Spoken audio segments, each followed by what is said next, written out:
네, 안녕하세요. 버식입니다. 제가 얼마 전에 프란시스 보일 박사에 대한 그런 영상을 자막을 넣어서 업로드한 적이 있는데요. 자, 이 영상을 보시면 정말 충격적인 이야기가 많이 나옵니다. 중국의 BSL-4 연구소에 관련된 이야기, 그리고 빌 게이츠에 관련된 그런 이야기도 나오고, 그래서 많은 분들이 대체 이 사람이 누구냐, 이 사람이 누구길래 이렇게 빌 게이츠까지 언급을 하면서 이렇게 음모론을 이야기하냐, 많은 분들이 댓글로 질문을 하셔서 제가 이분에 대해서 한번 직접 찾아봤습니다. 자, 프란시스 보일 박사는 하버드 로스쿨 출신이고 하버드 대학에서 석사, 박사 학위까지 취득한 슈퍼 엘리트 출신이에요.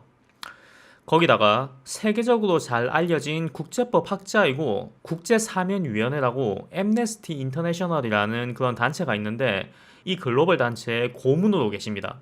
그 외에 과거에도 수많은 국제단체 대표로 활동했었고요. 지금 미국에서 실제 쓰이고 있는 생화학무기 테러 방지법 초안을 이분이 작성을 하셨다고 합니다.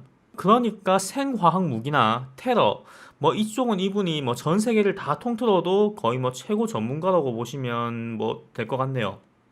그리고 반미 성향이 좀 강한 분이에요. 보통은 자국의 이득이랑은 좀 반대되는 그런 성향의 행보를 많이 하시는 분입니다. 그런데 젊었을 때부터 국경을 초월하는 그런 활동을 하신 분이고 한마디로 이야기하면 정말 대단한 분이에요. 그러니까 유튜브를 통해서 확인되지도 않은 음모론을 막 떠드는 그런 분은 아니에요. 그분이 하신 이야기가 100%다 믿을 순 없지만 어느 정도는 팩트에 근거해서 신빙성이 있는 이야기다. 이렇게 이해를 하시면 될 것 같아요. 혹시 아직까지 이 영상을 못 보신 분은 이걸 클릭하시면 그 영상을 보실 수 있습니다. 자, 그러면 프란시스 보일 박사님 영상에서 언급되었던 빌 게이츠 재단의 코로나 바이러스 시뮬레이션 이벤트 2021에 대해서 한번 이야기를 해볼게요. 자, 이거는 2019년 10월 18일에 뉴욕에서 열린 국제적인 컨소시엄이었습니다. 행사가 5시간 가까이 진행됐기 때문에 제가 이 모든 걸 다 소개를 해드릴 순 없고 여기서 나온 가상의 코로나 바이러스 시뮬레이션 내용에 대해서만 이야기를 해보겠습니다.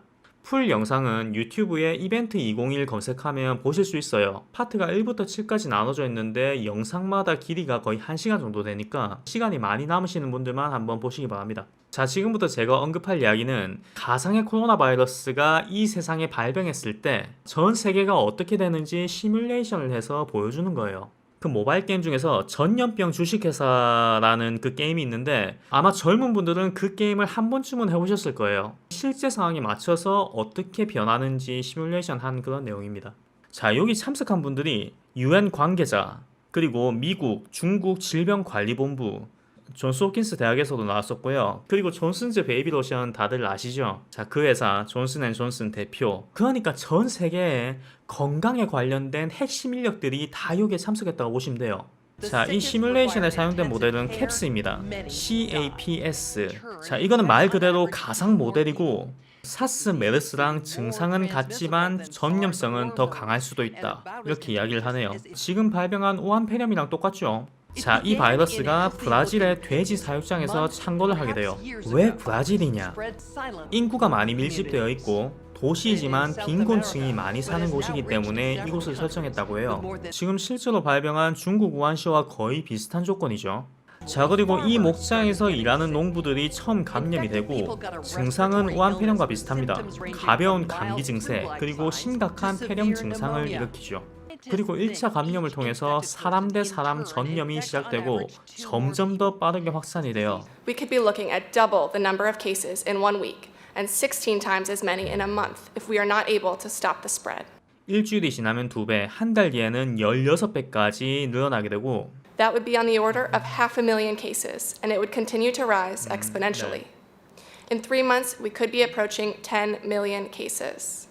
정부가 이걸 통제 못하면 50만 건에 달하는 확진자가 생긴다고 합니다. 그 후에 감염자 수가 기하급수적으로 늘어나고 3달 만에 1,000만 명이 감염이 된다고 하네요.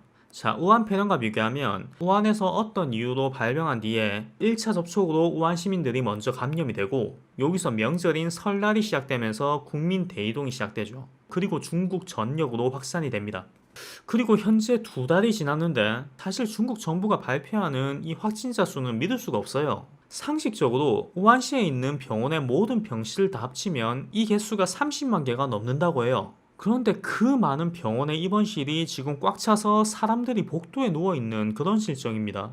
그런데도 중국 전역의 확진자 사망자가 이거밖에 안 된다는 거는 이게 상식적으로 말이 안 되죠. 그러니까 시뮬레이션 결과가 조금 더 설득력이 있는 거예요. 자, 그리고 무증상자가 해외로 여행하게 되면서 이 질병은 빠르게 전 세계로 퍼지게 됩니다. 자, 그리고 이 질병이 확인되면서 SNS를 통해서 각종 루머, 각종 가짜 뉴스가 퍼지고, 그리고 SNS에서 나오는 가짜 뉴스를 정부에서 통제하는 움직임이 나타나죠. 저도 정부에서 발표 안 하는 그런 이야기를 하고 있으니까 저도 어찌 보면 가짜 뉴스에 포함되는 뭐 그런 사람인가요? 자, 그리고 시뮬레이션에서는 감염된 무증상 환자가 브라질에서 포르투갈, 미국, 그리고 중국 등으로 이동하면서 조금씩 해외로 이 바이러스가 전염이 되고, 그 시기를 대략적으로 6개월 정도로 잡고 있습니다. 그러니까 발병하고 6개월 뒤부터 전 세계에 확진 환자가 발생한다, 이렇게 예측을 했는데 실제는 어떻죠? 딱 2달 걸렸습니다. 누군가가 꼭 의도한 것처럼 설날 명절에 딱 맞춰가지고 이 질병이 창궐을 했죠. 그래서 시뮬레이션보다 훨씬 더 빨리 바이러스가 퍼졌습니다. 그리고 WHO 같은 국제기구에서 이 병을 파악하게 되면서 본격적으로 대응을 시작했고, 전 세계 국가가 해외여행을 제한하기 시작했다. 여기까지가 우리가 있는 단계예요. 우린 지금 딱 2단계까지 왔습니다. 자, 그리고 그 다음 시나리오는 감염자를 찾아내서 감금을 하고 전 세계에서 동시에 백신 개발을 시작하는 단계인데, 이거는 현재 진행 중이죠. 하지만 코로나 바이러스는 여러분도 아시다시피 백신이 개발되는 데는 임상실험까지 마치면 최소한 1년 혹은 그 이상 걸릴 수도 있습니다. 만약에 치료제가 나온다면 그거는 백신이 아니고 억제제 혹은 증상 완화제 뭐 이런 계열일 확률이 매우 높겠죠. 그리고 18개월 동안 이 바이러스가 전 세계로 확산되면서 6,500만 명이 감염돼서 사망할 거다, 이렇게 어느 블로그에서 봤는데, 제가 봤던 영상에서는 6,500만 명을 언급하는 부분은 못 찾았어요. 왜냐하면 이 영상이 전부 다 합치면 6시간이 넘는 그런 영상이라서 제가 그 말 한마디를 찾으려고 영상 전체를 다 뒤질 수는 없는 부분, 뭐 그 부분은 양해를 좀 부탁드리고요. 제가 본 시나리오는 6,500만 명이 아니라 1억 명이 사망할 수도 있다는 시나리오였어요.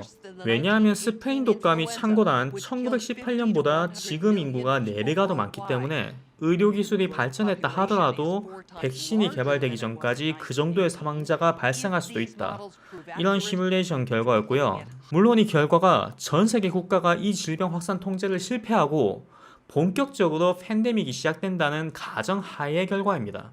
그러니까 아직까지는 전 세계에 1억 명의 사망자가 발생할 거다, 이런 최악의 시나리오까지는 고려를 하지 않으셔도 돼요. 이 국가 정부라는 게 무증상자가 마구잡이로 막 국내 입국을 하려는데 그거를 아무 조치도 안 하고 그냥 마냥 손만 놓고 있는 그런 무능한 집단이 아닙니다. 그렇죠? 아닌가? 어쨌든 자, 그래서 이런 시나리오를 먼저 설명을 하고 만약 이런 게 발생하면 어떻게 대처를 해야 된다, 이게 이벤트 201의 주 내용이에요. 7가지 파트로 나눠서 거기에 대한 대응책을 서로 의논하고 그거를 정리해서 국가단체 그리고 뭐 이제 세계적인 단체 이런 곳에 다 보냈다고 합니다. 그런데 뭐 저랑 같이 보셨다시피 지금 이 모델링된 이 바이러스가 코로나 바이러스, 거기다가 사스 메르스보다 전염성이 더 강한, 이름이 뭐였죠? 카스? 예. 지금 우한폐렴이랑 거의 똑같습니다. 거기다가 우한폐렴이 12월 중순에 발병이 됐는데 이 시뮬레이션은 정확히 2달 전인 10월 중순, 그때 시작이 됐습니다. 그러니까 정말 타이밍적으로 좀 이제 의심이 될 만한, 음모론에 휩싸이기 정말 좋은 타이밍에 이 컨소시엄이 시행된 거였죠.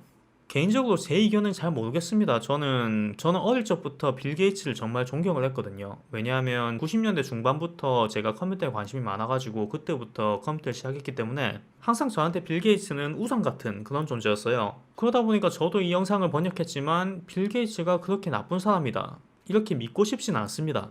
뭐 하지만 빌 게이츠가 이전부터 지금 현재 지구에는 인구가 너무 많고 조금 더 살기 좋은 환경이 되려면 인구 자체가 많이 줄어야 된다, 이렇게 대외적으로 계속 이야기를 했기 때문에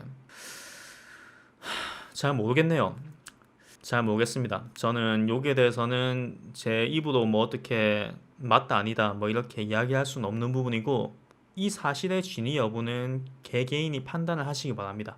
어쨌든 재난은 시작되었고 우리가 할 수 있는 거는 과거의 음모론이 어쨌든 지금 당장에 일어난 이 피해를 최소화하는 게 가장 중요하니까요.